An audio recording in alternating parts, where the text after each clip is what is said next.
I'm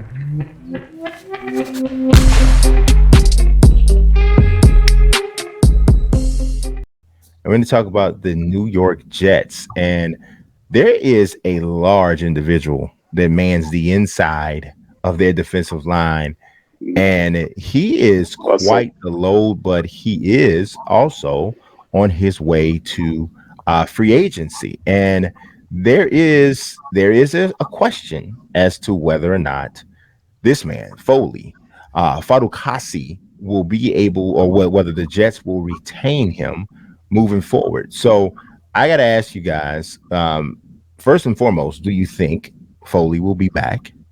Or, and if you don't think he'll be back, who is the best possible replacement for him? Maybe you look at somebody who is going to come on a little bit a smaller budget, Mhm. something to that effect. Who are you looking at as the guy who can step in for Foley and either prevent the Jets defense from losing losing a step here, or maybe even be an upgrade over him? He's one of the, I think, one of the better young defensive tackles moving into the prime of his career, sort of a thing. So, what do the Jets want to do?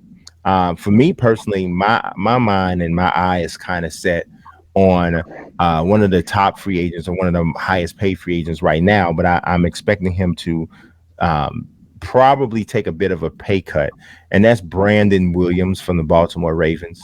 He's due to be a free agent Okay. this year. I think for the Jets defense, they need somebody in the middle of the defensive line that takes some pressure off of their inside linebackers, allow them to shoot the gaps a little bit more, to get some penetration into the backfield to help stop the run. I don't think, or I know that Brandon Williams is not quite, doesn't have quite as much of a ceiling in terms of potential in terms of pass rush as Foley does, but I do like him overall as a veteran presence to help solidify things. I believe he made $10.5 million this past season, but he has missed some games. He's also getting up there a little bit in age. I could imagine him potentially having to take a 1 year kind of prove it deal to prove he's maybe worth another 2 year deal on his next contract. And so Brandon Williams is the guy I think would be a solid fit for the Jets. I don't know. What do you guys think? I'm gonna start with Lorenzo. So I made mention of this man last week when it was a question that was kind of relatable to this topic, and I'm definitely going to stick with this guy as a guy who I truly believe can come in at a reasonable value, and a guy who is very familiar with Robert Saleh, and that's Maurice Hurst from the San Francisco 49ers. I just look at it more closely that Hurst seems like he's gotten lost in that 49ers defensive line rotation. And when you really think about it, D'Amico Ryans is rolling with four defensive ends on the defensive line, and Hurst is naturally a defensive tackle, good at shooting the gaps. But it's like, well, I mean, Eric Armstead got moved over to the B gap. He's naturally a defensive end. The new guy, Charles Omenihu, he's naturally a defensive end, but they plugged him as a defensive tackle. I think with Hurst being a free agent for the 2022 free agency market, and the fact that he has that tie-in, that 49ers tie-in with Robert Saleh, I think that he could be an effective, quick, explosive, twitchy A-gap shooter, maybe a three technique type for Saleh's defense. So, I mean, Hurst seems like he could come in maybe at a not so expensive value, but I mean, I'm sold on Hurst being a possible New York Jet.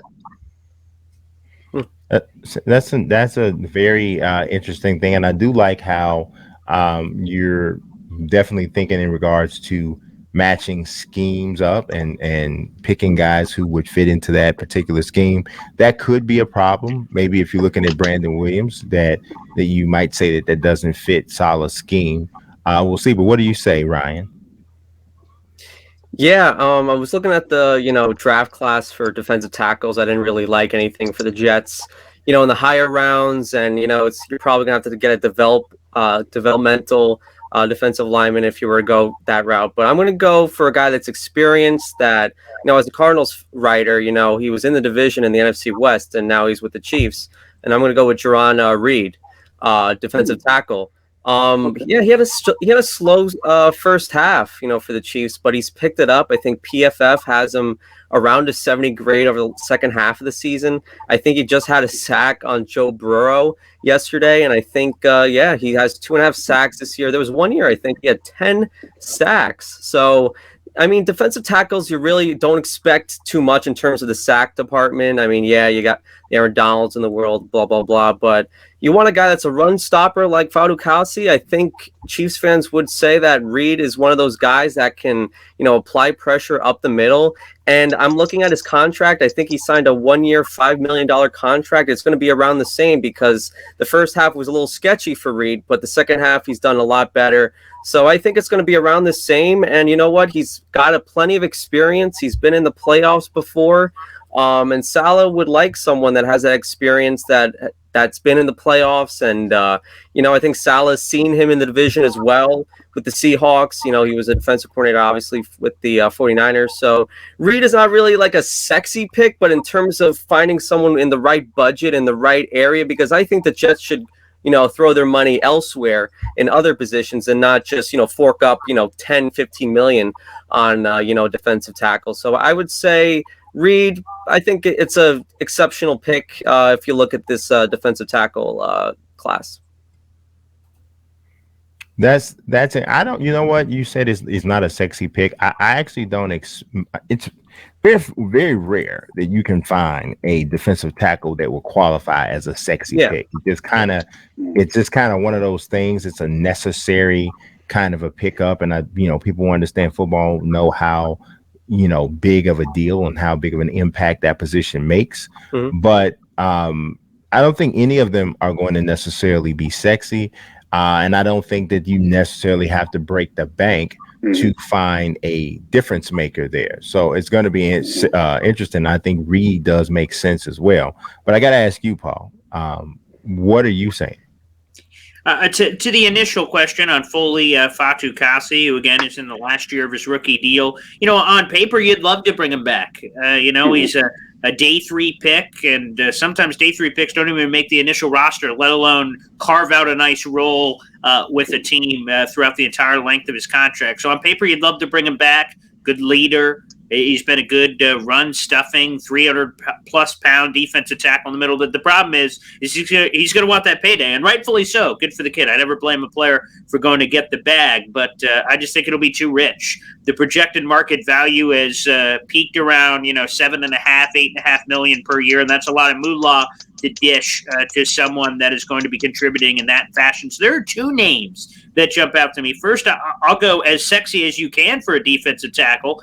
This is a guy that does whatever he can to stomp through the competition. He's a guy that's willing to do whatever it takes to win. That's Ndamukong Suh, baby. You know what? He has stomped on people's heads. He has sacked people. He's thrown people around. He's done whatever it takes. And he's a guy I loved coming out of Nebraska way back in the day. Super talented guy. And he's a guy that I think Salah will like, not just because the run stuffing ability, but the pass rush from the inside. And that can open up the door, obviously, for the outside guys. Carl Lawson coming back next year. You have John Franklin Myers who could bounce between inside and outside. He's a guy I love a lot. So, Sue, I get the attitude, and a lot of people have questioned that part of his game, but you can't question the talent on the field. And the other one, this would be more fun, is a potential reunion. This is a guy I love, former Rookie of the Year. Sheldon Richardson, man. He's going to be a free agent again. I thought about that.